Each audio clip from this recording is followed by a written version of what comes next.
வணக்கம். At NEET physics by Arun அப்படிங்கிற சேனலுக்கு உங்களை வரவேற்கிறோம். இன்றைய வீடியோவில் நம்ம அணு மற்றும் அணுக்கரு இயற்பியல், அதாவது அட்டாமிக் அண்ட் நியூக்ளியர் பிசிக்ஸ் அப்படிங்கிற பாடத்தில் இருந்து ஒரு எம்சிக்யூ நம்ம பார்க்க போகிறோம். இந்த கேள்வி நீட் எக்ஸாமினேஷன்ல கேட்கப்பட்ட ஒரு கேள்வி. என்ன கொஸ்டின் அப்படிங்கிறத பார்க்கலாம்.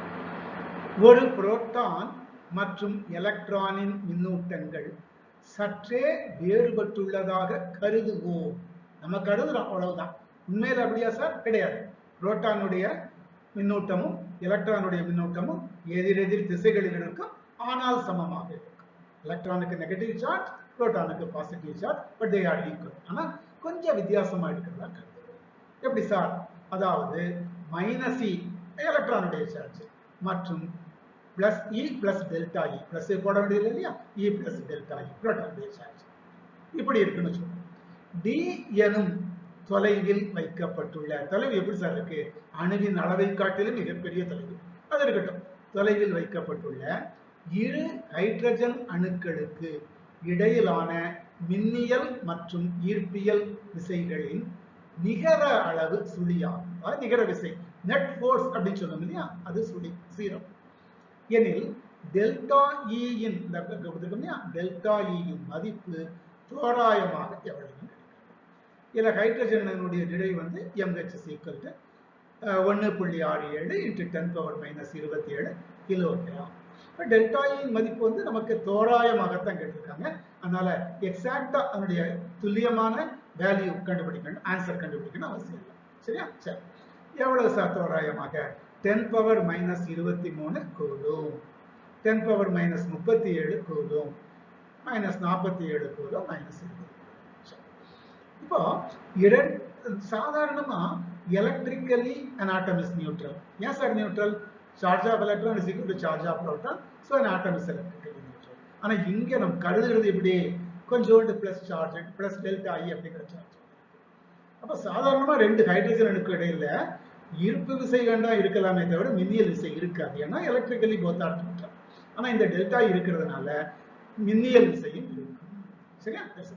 அப்போ மின்னியல் விசை இருக்குது, அதுவும் ஈர்ப்பியல் விசையும் சேர்ந்து நிகர விசை சுழி. நிகர விசை சுழின்னா என்ன சார் அர்த்தம்? அந்த இரண்டு விசைகளுமே ஒன்றுக்கொன்று சமம் என்று. அப்படிதானே? இதுல இருந்து அதை கழிச்சா 0 நமக்கு சுழி கிடைக்கும் இல்லையா? சரி, இந்த கணக்கு எப்படி சார்? ஒரு ஹைட்ரஜன் அணுவின் நிகர மின்னூட்டம், charge of electron -e, charge of proton நம்ம கருதுறது E plus delta E, -e plus E cancel. So நிகர மின்னூட்டம் delta E. அப்போ இதை மாதிரி இன்னொரு ஹைட்ரஜன் அணு இருக்கு, ரெண்டுக்கும் இடையில எவ்வளவு சார்? ஈர்ப்பியல் மின்னியல் விசை, எலக்ட்ரோஸ்டாட்டிக் ஃபோர்ஸ். மின்னியல் விசை Feக்கு நம்ம கூலும் விதி படிச்சிருக்கிறோம். F is equal to 1/4πε0 Q1 Q2 divided by R². இந்த தொலைவு D ன்னு கொடுத்திருக்கிறதுனால D² நம்ம போட்டிருக்கோம். சரியா? அப்போ இதுல 1/4πε0 அதனுடைய மதிப்பு நம்ம முதல் பாடத்துல எலக்ட்ரோஸ்டாட்டிக்ஸ்ல, அதாவது நிலைமின்னியல்ல படிச்சிருக்கிறோம். 9 × 10⁻+9. ஓகேயா? சரி, Q1 எவ்வளவு சார்? இந்த கொடுத்துருக்கோம் டெல்டா இ. Q2 எவ்வளவு சார்? அதே delta E. So delta E × delta E, delta E the whole square divided by அந்த R² பதிலாக D². ஓகேயா? சரி, இது மின்னியல் விசை. அடுத்து ஈர்ப்பியல் விசை எவ்வளவு சார்? ஈர்ப்பியல் விசைக்கு ஃபார்முலா என்ன? அது ஃபர்ஸ்ட் இயர்லயே நம்ம படிச்சிருக்கிறோம், கிளாஸ் 11ல 11ஆம் வகுப்பு. Fg is equal to G × M2 R² பதிலாக D², தொலைவு Dங்கிறதுனால. சரியா? இப்போ அடுத்து இதனுடைய வேல்யூஸ் எப்படி சார்? அது ஒண்ணா போடுவோம். ஈர்ப்பியல் மாறிலி G is equal to 6.67 × 10⁻⁻11.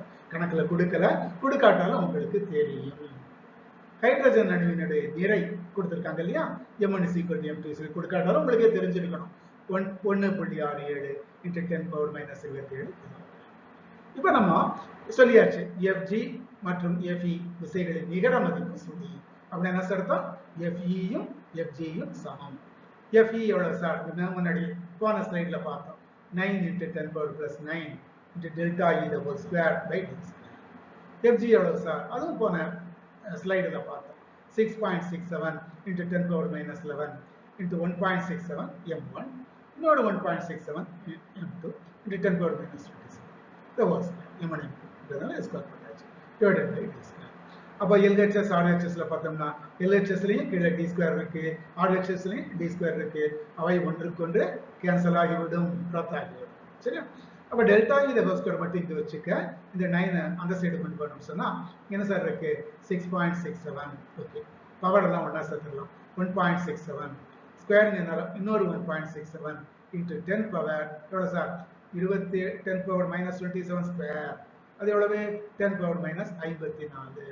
இங்க ஒரு 11 இருக்கு, 54 55 65 10 பவர் மைனஸ் 65.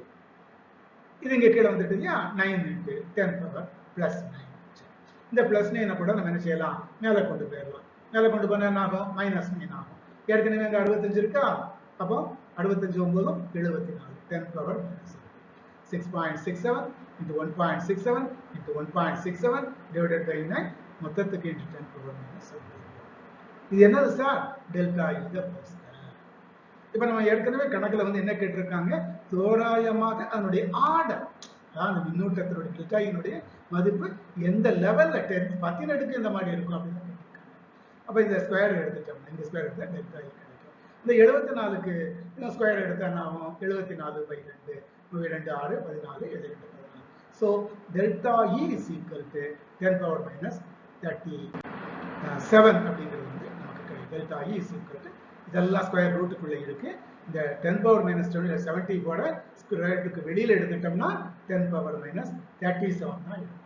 ஸோ டெல்டா இன் மதிப்பு தோராயமாக 10 அடுக்கு மைனஸ் 37 என்கின்ற இரண்டாவது தெரிவு, இரண்டாவது ஆப்ஷன் அது சரியான விடை, சரியான ஆன்சர். ஸோ இந்த கொஸ்டின் வந்து அந்த 6.67 1.6 இந்த நம்பரை பத்தி நம்ம கால்குலேஷன் லெவலுக்கு போக வேண்டியதில்லை. 10th பவர் எவ்வளவு அப்படிங்கிறத மட்டும் நம்ம கரெக்டா ஞாபகம் வச்சுக்கிட்டா போதும், இந்த கணக்கு எளிதாக நம்ம வந்து போட்டு பிடிச்சிடலாம். நாம வந்து இதே அணு மற்றும் அணுக்கருவியல் சாப்டர்ல இன்னும் கூட சில MCQ வந்து நம்ம பார்க்கலாம். அது அடுத்த வீடியோக்களில் பார்க்கலாம். அதுவரை உங்கள் அனைவருக்கும் நன்றி, வணக்கம்.